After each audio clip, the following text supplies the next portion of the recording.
Jenny says, damn, an hour went by so fast. I'm glad to hear that. Did. James mentioned, when converting to bones, is there a problem if the bones and muscle models intersect? There's not a problem if they intersect each other. There is a problem if they self-intersect. You can't have them under any circumstances self-intersecting at any point in the simulation, because that'll produce unpredictable results. So the reason for that is because of the collision model that we use, which is the point and volume collision test. If you have a self-intersection and an exposed normal pointing the wrong way on a face, then Ziva can't tell whether it's inside or outside that object, and you'll see crazy projection. It will just push the object off into space or onto the wrong side or whatever. So, yeah. Perfect. Then Mark Neal asks, you right off the bat, you converted the muscles to bones. Would you need to do that if you had already set up the Ziva muscles? I think he's talking about coupling everything together. So if you were to simulate the fascia, fat, and skin in the same scene as the muscles and the bones, then no, you wouldn't need to convert them to bones. But we suggest you separate them out into separate passes at this point. We've just found it's kind of better for debugging and iterating, because getting the performance of the muscles independently is kind of its own task in a way, and then from there you can kind of iterate on the skin. It's just been a nice way to delineate between the two parts of the character at this point. Yeah. Great. We have some more questions coming in, just adding those to the list. And then Tim asked a really good question, and I think a lot of people watching this back will find it useful, but just best practices for fascia and skin mesh resolution.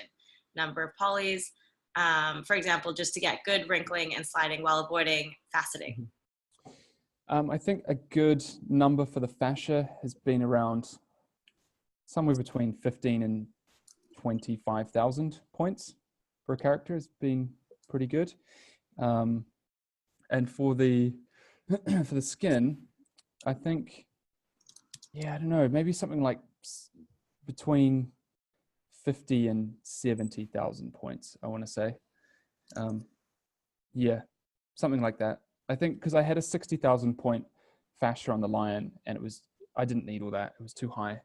So you basically just need as many points, or enough points, to represent the valleys between the muscles. Because if the resolution of your fascia is too low, then you'll never see the valleys between the objects. So you'll miss out on all that fun detail. And then the same again with the skin wrinkling. You're trying to get it as low as possible without losing the detail that you want to see. So. Great. And Jenny's question up next. You might want to think about it for a moment, but it says, in a couple sentences, could you sum up the primary or ideal output for the result of the fascia for the next stage of the simulation? Well, that's kind of the point that we're making, is that you don't pass on the fascia to the next stage of the simulation. It is the last stage. So your muscles and bones are one stage, and then the fascia, fat, and skin are combined into one stage. So if you're talking about just what you want to get out of the performance of the fascia in that second combined pass, then basically the fascia, in my opinion, should take care of all the sliding, and it should take care of seeing the forms come and go, driven by the objects underneath. So they should, it should be sliding, and form change should be what the fascia is in charge of or governs. And then that kind of gets propagated to the coupled tissue and skin. James just chimed in for a moment saying that it might be worth noting that the fascia can be locally up-resed if needed, and that Ziva is not sensitive to the resolution changes in the same way that an explicit cloth solver would be. Adding that in. I'm going to add another question to the list. Perfect. Although somebody already responded to Evgeny's question, she just said, correct me if I'm wrong, but the whole purpose of retopology is to get is it to get evenly spreaded polygons? Yeah, that's definitely part of it. Yep, that's probably the main part actually. Mm-hmm. You're trying to get a nice distribution of polygons in the areas like that you want to see the deformation, basically. Ideally, there would be a retopologizer where you could paint density. I think ZBrush does it, but I haven't had good success with that. It'd be nice to be able to paint, where you want to see a bit more density of polys. But yeah, it's basically to get that nice, evenly distributed points. And then during the time when we were having some issues with the wrap 3, Tristan suggested that a blend shape plus wrap could do the same thing in Maya. How do you feel about that? Well, what's the blend shape going between? Like, you could probably use a shrink wrap. I haven't tried that, but shrink wrap might get you some of the way. And then, yeah. And then you could use a live surface or something. So you can use the normal Maya tools to do that. It's just a shame because Wrap 3 does it with a push of a button. So, yeah. And then next, Dan was asking, if you're applying gravity, is there any way to reverse engineer the fact that the final skin was probably modeled with gravity already taken into account? Yeah, we've tried things where we'll do a pre-sim. So we'll do a negative gravity and then let the character settle in default and then duplicate the character in that state and then rebuild everything in that state. So that's something you could try if you were interested in that. And that might be particularly useful if the character has a lot of flabby skin. It'd be interesting to try that, actually. I think that'd be the way to go if you're going to attempt that. And then after that, Dan had a great question. For the fascia, we see lots of demos of the upper body as well as only as well as some end products with all but the hands and feet missing. Would you advise taking the latter approach and blend in the hands and feet from the direct animal rig, or would you advise including it all in the production setup? There's no reason why you can't do the hands and feet in the fascia sim as well, but because we're so concerned, a lot of people are so concerned with speed, I think the trade-off that you get from doing a fascia tissue hand and foot setup is probably, at this point, I don't know if it'd be worth it, but it's definitely not. If you had a close-up of a hand or something and you wanted to do a full tissue setup for it, it'd be definitely worth it. But most places are opting to blend back to the skin cluster PSD or whatever setup at this point. And then Jesse had a similar question, but how do you add hands and feet? Is it okay to have multi pieces of fascia mesh?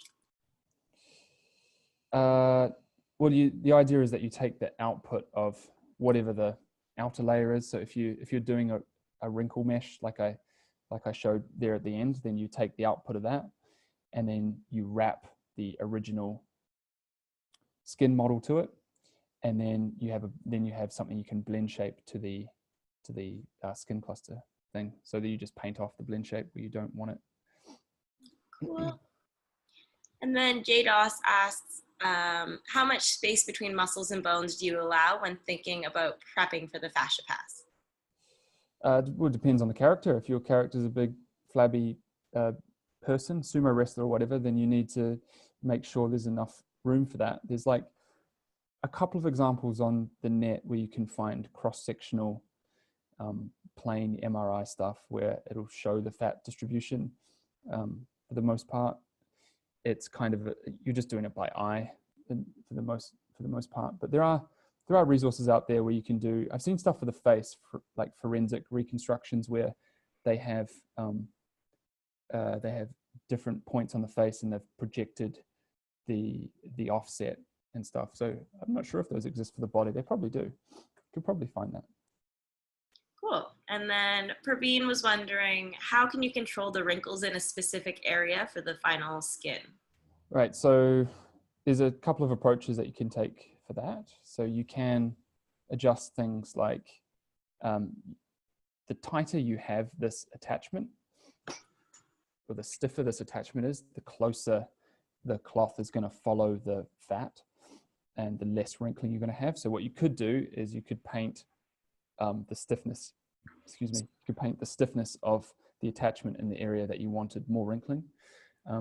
Or what I did in this guy, if I take a frame that has a lot of wrinkling like this, just a delta mush does it pretty well. So if I turn off my delta mushes here, it gets a wee bit more noisy. And then where's another frame? Like that's pretty noisy there. So you can kind of paint a delta mush in there. It's going to alleviate that. I didn't really spend much time on the shoulders, to be honest, but yeah. Cool. So you can either do it in the sim or you can do it in post with a deformer. Great. And then only two more questions. Chris, who I think somebody might have helped in the chat, says, does the Ziva solver work in negative frames, like starting from -10 to positive frames? Yes, it does. It doesn't go backwards though. You can only go forward in time, but you can start at -10 and go forward. And Solomon just, yes, this is being recorded and it will be available on the Ziva website by the end of today. Jenny said that she's working on a shredded bodybuilder model with 0% fat. Do you still need a fat pass? No, I don't actually think you do. You could probably get away with, if it's really a 0% fat, you might be able to get away with a wrap to it without that. Definitely try it. You just have to see what the results look like. If you're expecting to see some gathering in certain areas, then you're probably going to want to add one. But yeah, you might be able to get away. But you might be able to get away with just having a high-res cloth sim directly attached to the fascia without having a fat. If you wanted to try that, it could be done. And then finally, I think this might be the last little thing, is just a comment from James saying that the blend stiffness will also affect the size of the wrinkles. Did you want to? Oh, the bend stiffness. Yeah, that's right. Yeah, I forgot about that. So on the cloth, you have tensile, shear, and bend stiffness. If you were to make this, if you were to alter this value, I think if you were to make this, say, 10 times stiffer, so 10 to the -4 in this case, then you would get wider wrinkles. So the great wavelength would be further apart. Yeah. Is there any last questions from anybody in the chat right now? I actually had a final comment. Yes. One thing I was thinking of is that when you're simulating the character, sometimes no matter how many substeps you have and what your collision response is set to and everything, you're going to find that sometimes the mesh is just going to pass through some of these muscles, especially in the areas where you're trying to register bony landmarks. So it's kind of really important for the characters, so that you want to preserve the hard angles of the elbows, for instance. So in that case, what you would do is paint try and add some selective sliding attachments. So what I would do is just grab a couple of vertices on the muscle object, which is a Ziva bone. And it's important that you select the vertices on this object first, not the other way around. So in the one of the more recent tutorials that we posted, we talked about the cup on the table example. So when you have the attachment source on the muscle object, it means that the fascia and the fat can slide over this. But if you have it the other way around, then the vertices that you selected on the fat can only ever stay on this object. So if the fat's trying to slide up the elbow, it's not going to be able to bridge the gap between. It's not going to be able to web across to the other muscles. It's just going to stick on here, and it's going to look weird. So you can make selective sliding attachments and make them quite stiff if you wanted to, and that's going to help you preserve those bony landmarks in the elbows and knees. That's it. And then so Tom just mentioned, and there was a few questions before this, but I'm just going to get to this one. To recap, muscles intersecting bones or two muscles intersecting each other, not a big deal. A self-intersecting muscle should be avoided though. 100%. Yep. Self-intersecting bones as well should be completely avoided. Awesome. And then we had a couple times in private chat people message this, and now I figured we should touch on it now. Solomon and some other folks were asking if there's any plan to make Ziva for Houdini. I know we're trying to kind of avoid software questions at the moment, but is there anything you want to mention about that? I'll let James speak to that if he's live in the chat. Yeah, so we have some announcements pretty much that we'll be making later in the year, but right now we're not looking to speak to any of that quite yet. And then Constant asked for Blender, but I think we have the same answer to that as well. Tom says, sounds promising. Oh, right. And then Praveen asked, please tell me how to automate and rename the Ziva nodes, or automate the rename Ziva nodes, for example, our bicep Z tissue. Right, yeah. Just so in the plugin, if you go into plugin manager, actually you can just do in Mel, you could just do Ziva-H, I think. And you get a whole bunch of Mel commands here. So if you wanted to start scripting that stuff, so to make a bone, you go Ziva, you have the object selected and then type Ziva-B and you capture that, whatever the outputs are, and then you do your MC rename on whatever the outputs are. So this is this is a resource for scripting Ziva stuff if you want that. Cool. Any last questions? Feel free to send them in now. We still have 10 minutes left. So Solomon says, Andy, could you make a detailed TUT production quality of tips and tricks? Tutorial, production quality tips and tricks. Yeah, I mean, there is a tutorial series being made at the moment. So every couple of, weeks, there's a few more tutorials coming out. So that is all on the roadmap for that. It's meant to be a completely comprehensive tutorial series that will include fun stuff like that, tips and tricks and how to do scapulas and that kind of stuff. And yeah, things to remember. So it's coming. Yeah, we already have a couple. If anyone doesn't already know, on the Ziva resources, if you go to the Ziva website, there's right now, I believe, 6 or 7 videos live, and they come in, every 1 to 2 weeks. Also, that is where all of the webinar video recordings get posted, along with a bunch of other fun stuff. We recently added a checklist where you can kind of go through all the steps of how to make the most of your Ziva license. So be sure to check that out. We also had Joe just messaged saying, is there any way to control the thickness of the cloth and collision thickness? Oh, sorry, say that again. Is there any way to change the collision thickness? No, there's not. With tissues, you can embed a collision mesh. So you can, for instance,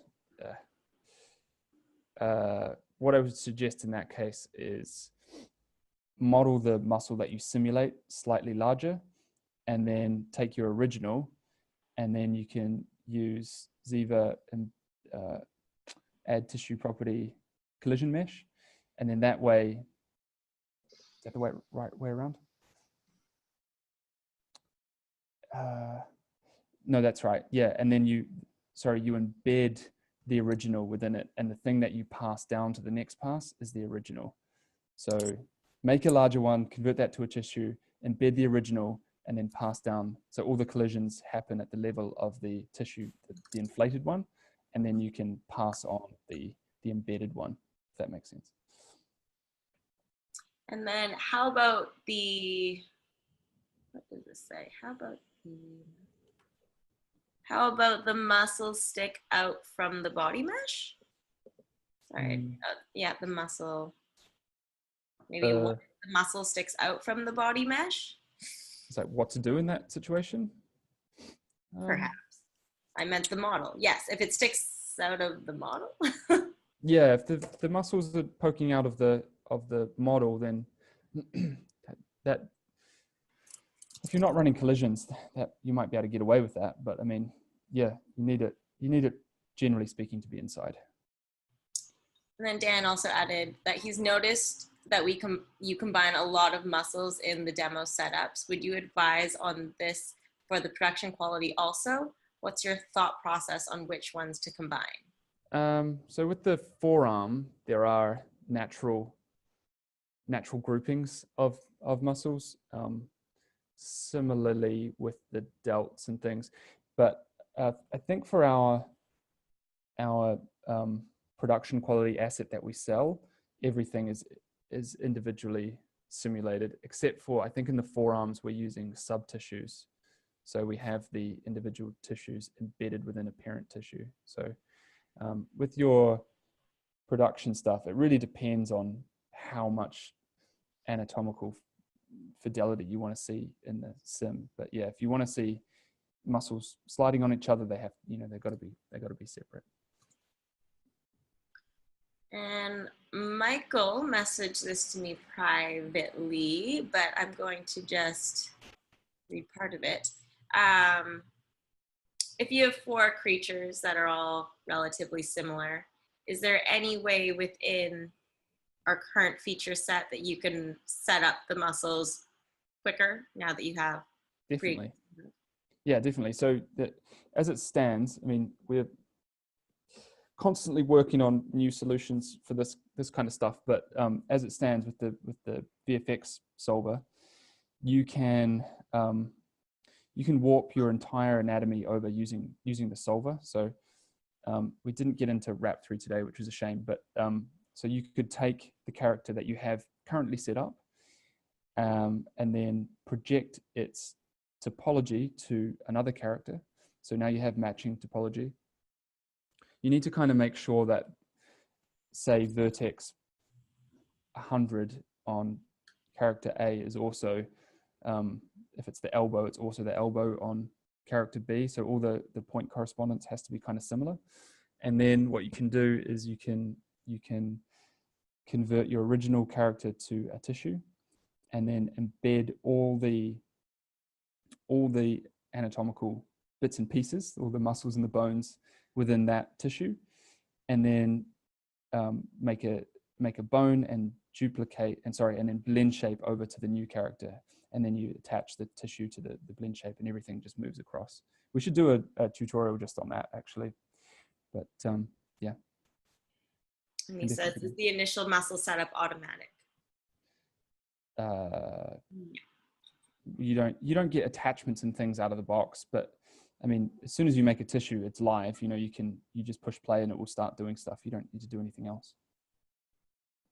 Great. Yeah, we should definitely make a tutorial on that. Sounds like something people would very much benefit from seeing. Let's see. Michael also asked, do you have to build each muscle to the first creature? You have to, if you don't have anything to warp from, you have to model the muscles yourself, or find a character online or something, buy one. But then, yeah, once you have one done, then it becomes easy to warp to similar characters. Same goes for quadrupeds and things as well.